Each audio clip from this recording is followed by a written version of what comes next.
Assalamualaikum warahmatullahi wabarakatuh dan selamat sejahtera. Kumpulan kami akan membentangkan isu wanita pada zaman pra-moden, moden dan pasca-moden di bawah kursus GMJT 3133 Gender dan Pembangunan. Dalam kandungan tajuk ini, kami akan membentangkan pengenalan terhadap isu wanita yang berlaku pada zaman pra-moden, moden dan pasca-moden. Seterusnya, sebab wanita sering menjadi mangsa pada tiga zaman tersebut. Selain itu, kami akan menerangkan tentang langkah-langkah menangani isu wanita dan yang terakhir, kami akan simpulkan apa yang telah kami peroleh daripada hasil kajian tajuk kami ini.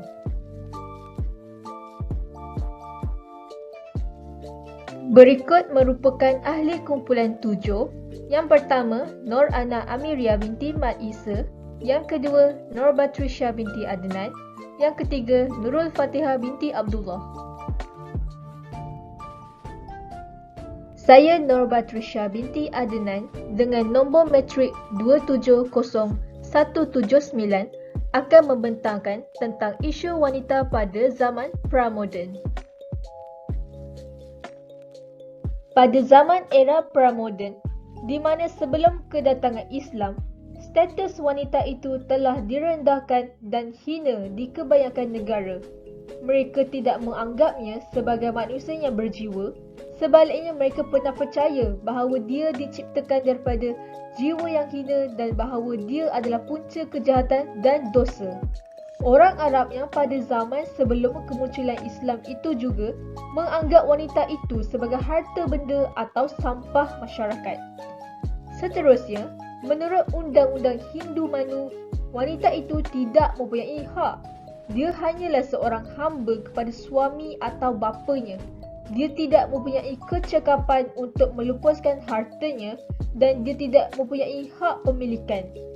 Apa-apa sahaja yang dia miliki adalah harta suami, bapa atau anak lelakinya.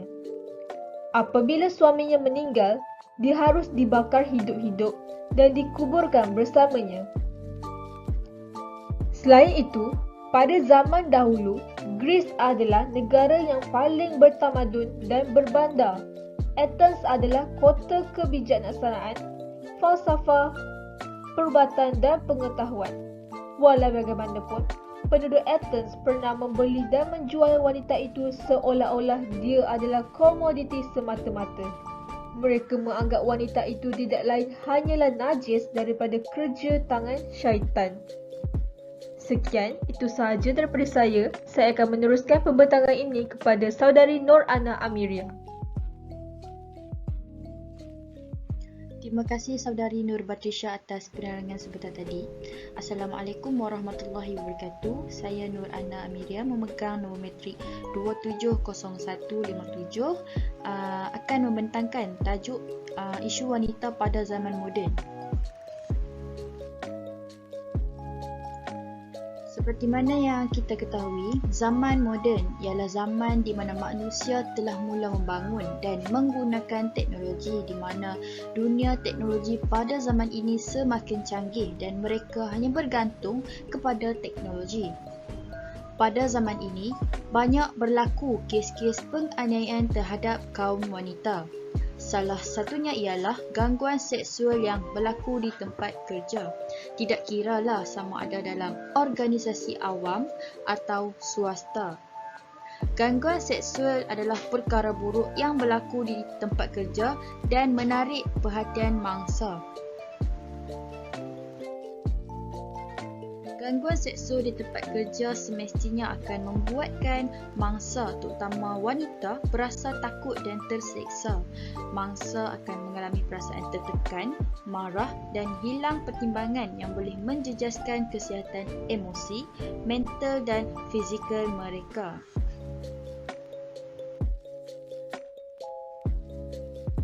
Gangguan seksual merupakan sejenis gangguan yang melibatkan penggunaan nada seksual yang jelas atau tersirat, termasuk janji ganjaran yang tidak diingini dan tidak wajar sebagai pertukaran untuk nikmat seksual.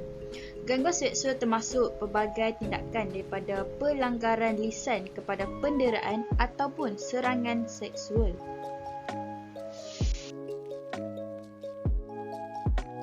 Gangguan seksual di tempat kerja mempunyai pelbagai bentuk. Ia boleh datang daripada rakan sekerja atau penyelia syarikat tersendiri. Ia terdiri daripada sentuhan yang tidak diingini, komen atau jenaka yang tidak sesuai, atau seseorang yang menjanjikan kenaikan pangkat sebagai pertukaran untuk nikmat seksual. Seperti mana yang kita ketahui, walaupun isu gangguan seksual ini telah lama wujud di Malaysia, namun maklumat mengenai gangguan seksual tidaklah secara menyeluruh. Hal ini kerana kesedaran pekerja syarikat tentang gangguan seksual dalam kalangan pekerja wanita agak tinggi tetapi tidak dilaporkan oleh mereka. Dalam perspektif pelaku dan mangsa gangguan seksual, mangsa kebanyakannya adalah pekerja wanita. Tetapi ada juga lelaki yang menjadi mangsanya.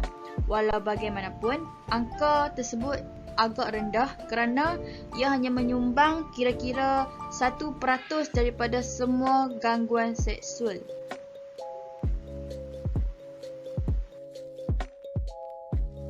Terima kasih saudari Ana Amira atas penerangan yang jelas sebentar tadi.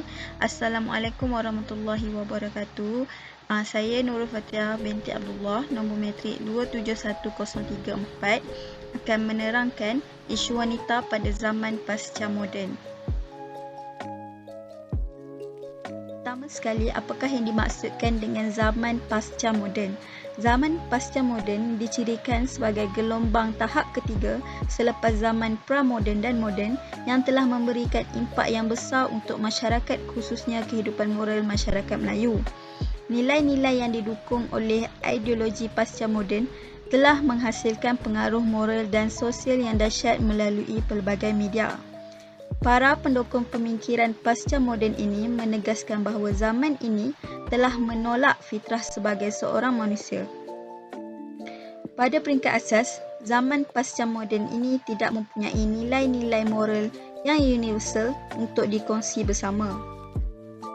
Impak daripada kemunculan pasca moden ini, sebaran mengenai isu wanita atau keganasan terhadap kaum wanita hangat diperkatakan.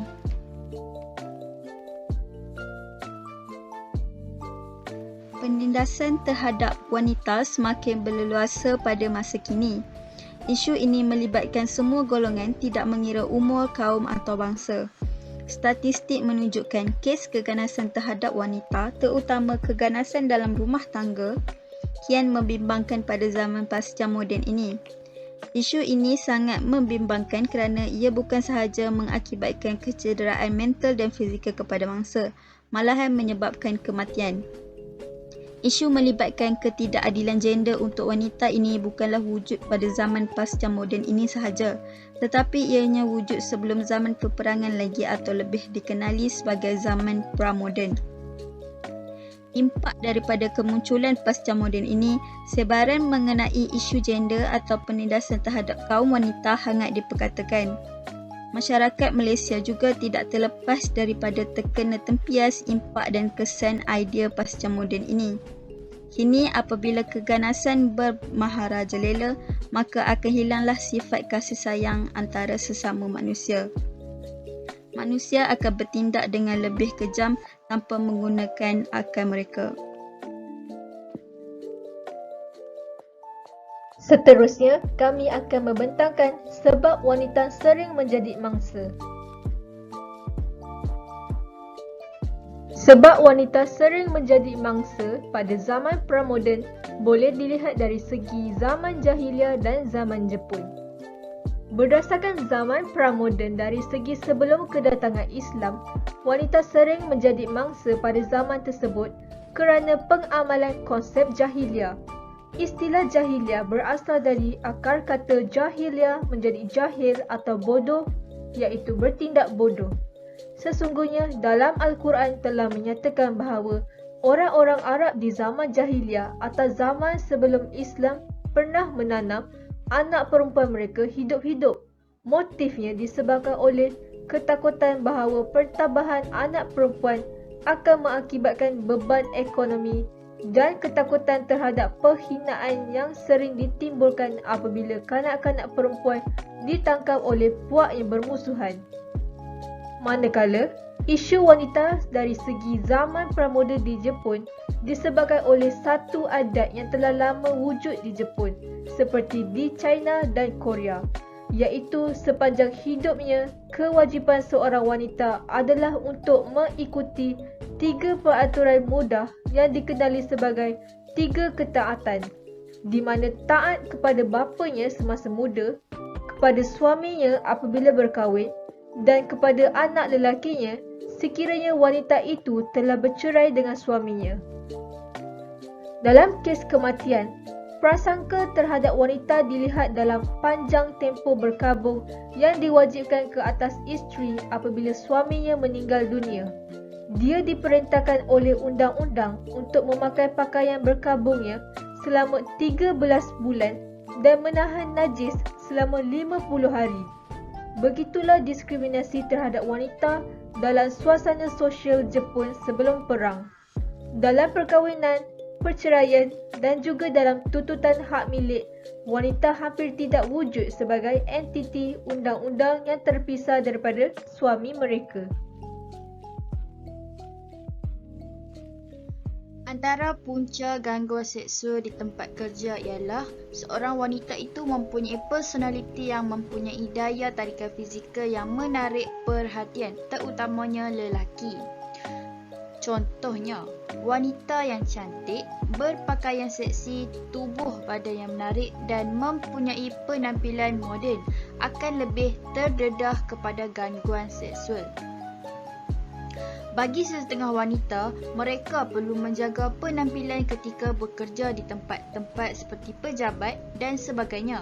Namun, ada juga sesetengah wanita yang berpakaian sedikit berlebihan sehingga menjadi tarikan rakan sekerja dan pihak atasan dan menyebabkan berlakunya gangguan seksual terhadap wanita tersebut.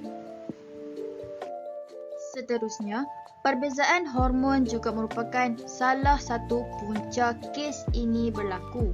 Hal ini kerana lelaki dan wanita mempunyai hormon yang berbeza dan lelaki juga mempunyai tahap rangsangan seksual yang lebih tinggi berbanding wanita.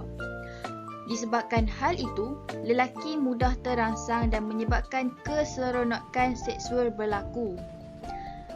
Walau bagaimanapun, ia bertindak di luar kawalan lelaki kerana mereka tidak dapat mengawal perasaan dan nafsu itu.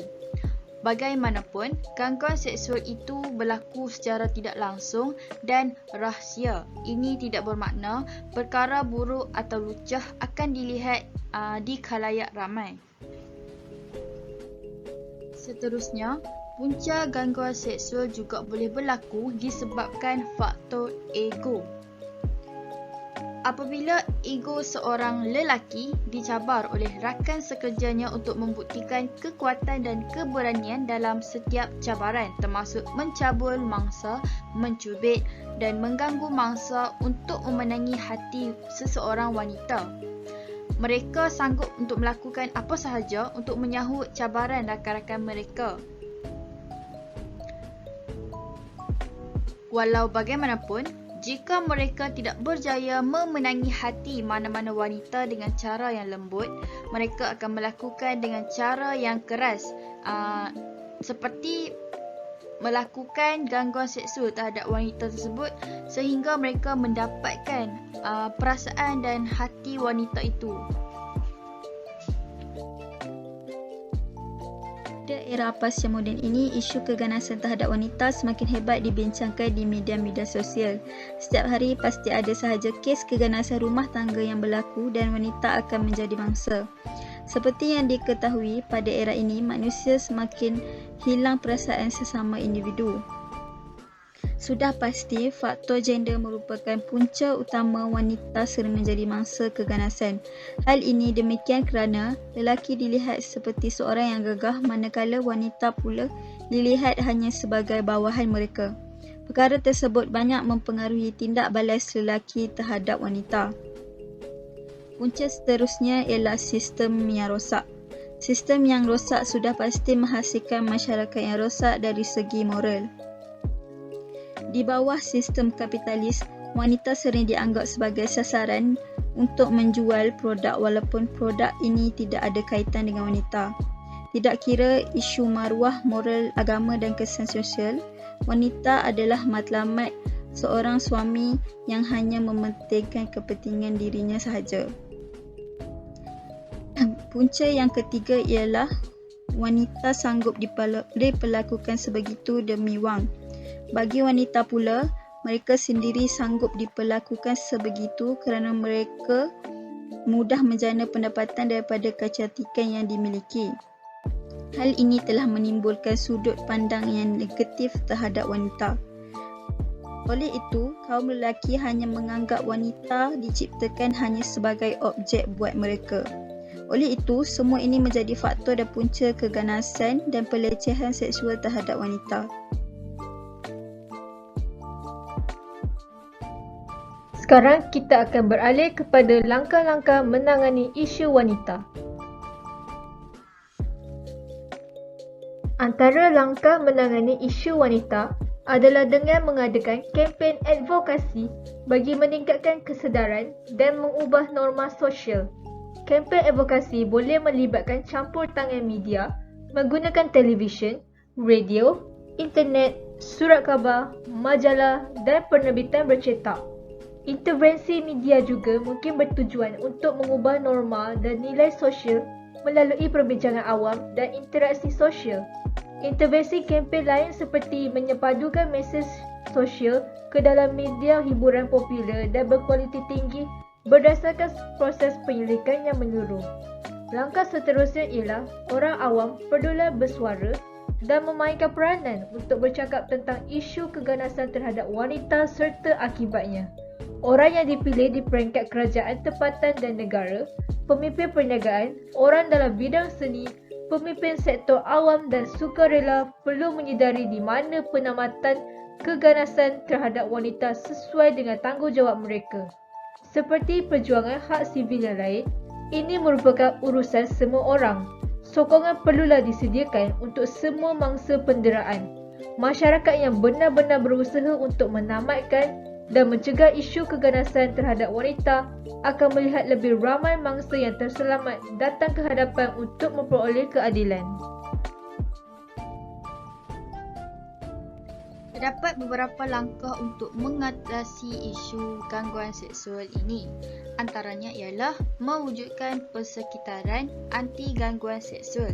Sebagai contoh, apabila kes gangguan seksual ini berlaku di tempat kerja, syarikat mesti mengendalikan dakwaan gangguan seksual dengan berhati-hati dan hormat.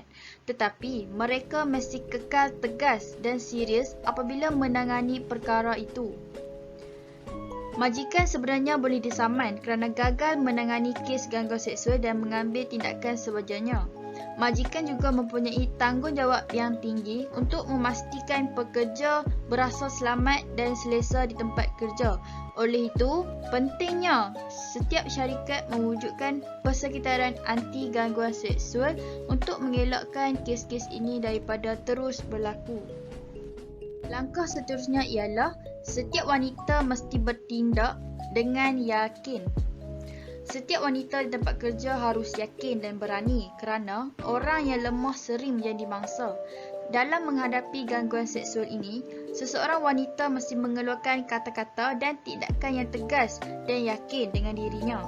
Setiap wanita harus mengelakkan banyak situasi di mana gangguan seksual dibenarkan dan memberitahu semua orang dalam syarikat itu supaya berhati-hati dan menjaga diri mereka dengan baik.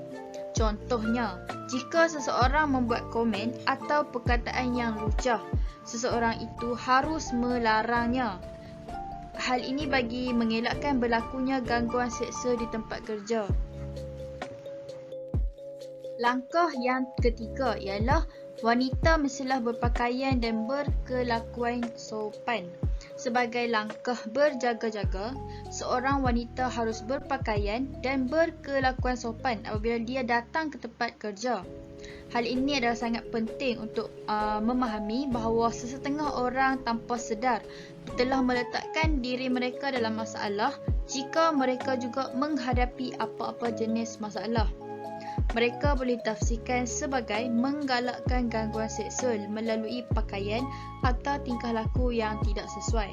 Sebagai contoh, adalah sangat tidak wajar berpakaian yang sesuai dan selesa di tempat kerja untuk mendedahkan tubuh badan.